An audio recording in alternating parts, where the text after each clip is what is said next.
Excuse me. Pardon me. Hey, sit down.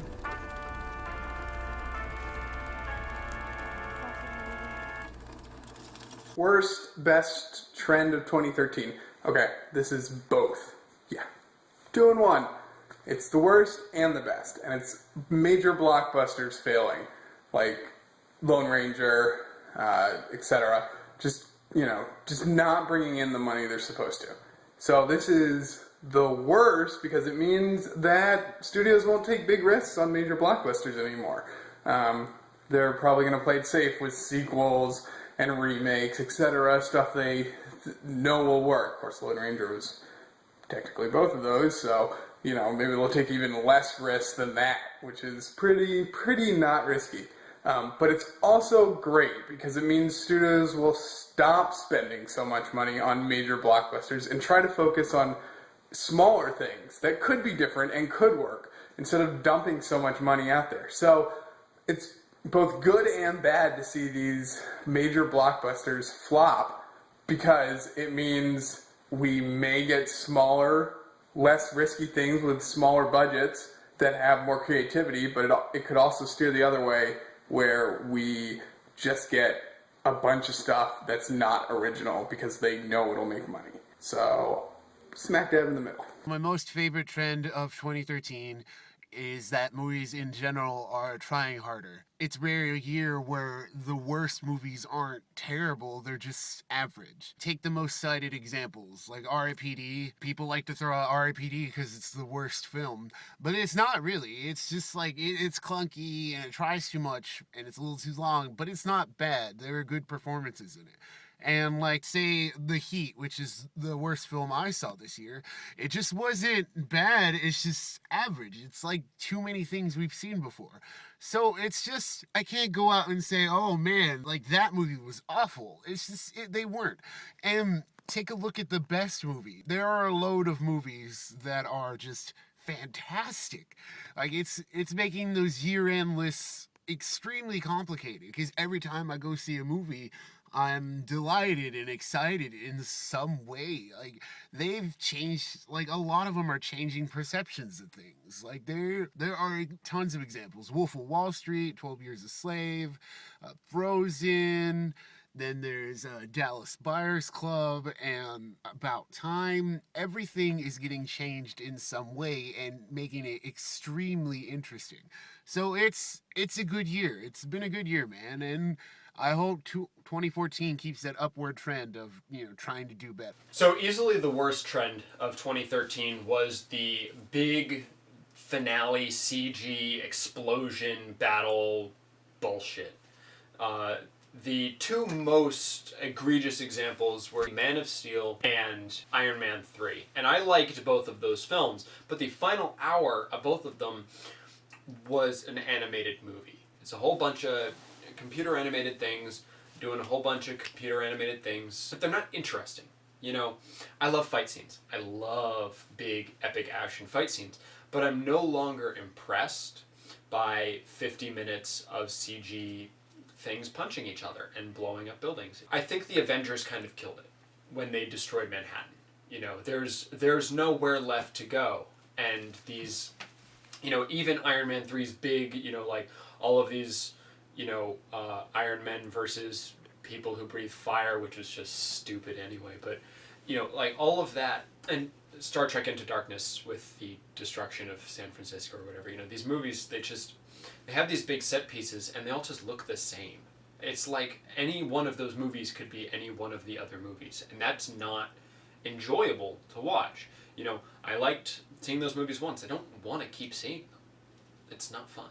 So I don't think I saw enough of this to be technically a trend, but I did think that movies this year were a little smarter about their respective genres, and not only using them to their fullest, but turning them on their heads in some cases, and definitely deconstructing them in others. For deconstruction, you had like Frozen, which basically took apart the Disney princess genre in a very intelligent way that didn't feel mean-spirited. I feel like when we see parody movies and movies of that nature, they're always very angry, very mean, and I like movies where it lovingly picks apart a genre. Like, there are things we really like about this genre, things we don't like so much, things people keep doing, we want to at least talk about it, and I feel like that's what Frozen was. You had Your Next, which definitely reversed the last girl, damsel in distress stereotype. I think it didn't really explicitly talk about horror movies, but there was definitely a lot of subtext there, and it's one of my favorite movies of the year by far. And then we had stuff like Pacific Rim, which was, I don't want to say smart. I think that's, I mean, it sounds insulting when I say it like that. Pacific Rim was a little silly, but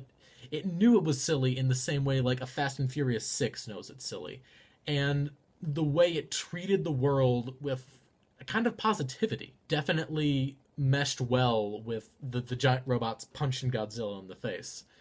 So when I see a movie like Pacific Rim, I feel like they're using that genre to its fullest. They're using the big spectacle action international genre, like Independence Day or like the Transformers movies. They're doing that stuff right, and they know what they're doing. I guess the trend I saw the most of this year was intelligence.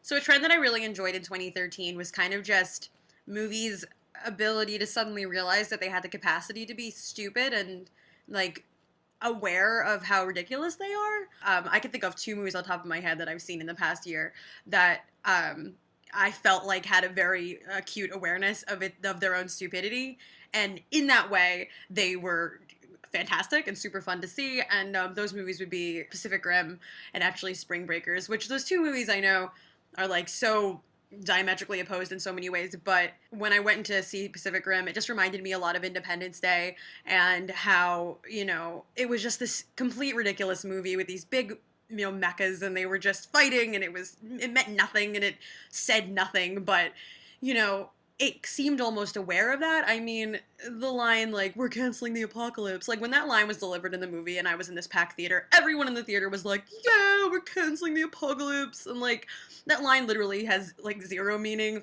but it made everyone scream, it made everyone yell. It was exactly the kind of, like, you know, bombastic, ridiculous, meaningless, empty thing that just delivered exactly what you wanted to see, and, you know, that was worth the ticket price alone, just the experience of being there. And I can't think of another movie I've seen in recent years that did that other than really Independence Day, which was just like this spectacle of ridiculousness, and it seemed to be very aware of itself and like delivered it real straight, but like knew what it was doing, and that was really cool. And Spring Breakers, on the other hand, you know, same thing, packed theater, everyone was yelling, everyone was screaming, you know, James Franco, when he came onto the screen, everyone was like, you know, beside themselves. And I think that Spring Breakers had a little bit more of an awareness of its own ridiculousness behind it, but, you know, it delivered the same kind of punch. Like, everyone was having a great time, everyone was yelling, screaming, laughing, confused, there was some, like, bemused eyebrow furrowing happening in the theater, and that's, you know, anytime, like, movies can, like, keep on keeping on being weird, I'm all about it. And any movie that's super aware of its own weirdness, I'm all for. Especially like big blockbusters like those two that were, you know, in a lot of theaters and a lot of people saw them and they weren't like some little indie things. Zombies. Way too many freaking zombies. It's one of the worst trends that we've actually had in this last year.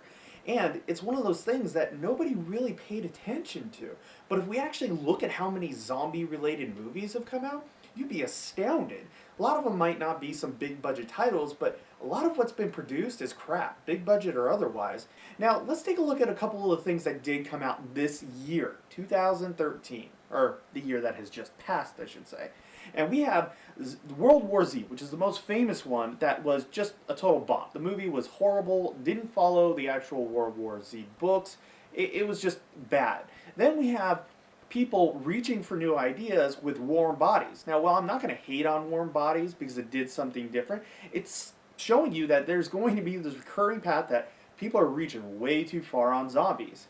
Now, we have some other kind of things that are getting close to that and some schlock movies, but I'm not going to go through the full list, but some of the notable mentions here are Zombie Hunter, Zombie King, Battle of the Damned, Frankenstein's Army, yes, I'm counting it, The Returned, Zombex, Zombie Massacre, Infected. I mean, these are all just things that are coming out in this year, and there's a bunch of them. I mean, King of the Zombies, it's ridiculous, pretty dead. We're mixing sexuality and stuff in it now, and I know that zombies have always been a way to kind of talk a little bit about politics and stuff, and we've used some interesting tactics with that in film, but it's just not happening anymore. Most of the ideas are dribble and direct, and this is what we're getting in 2013. Instead of paying homage to the full love of zombies, we're just destroying them. It's almost like zombies have just kind of infected every single little piece of our little notion of media nowadays, and they're just popping out of nowhere. Cool.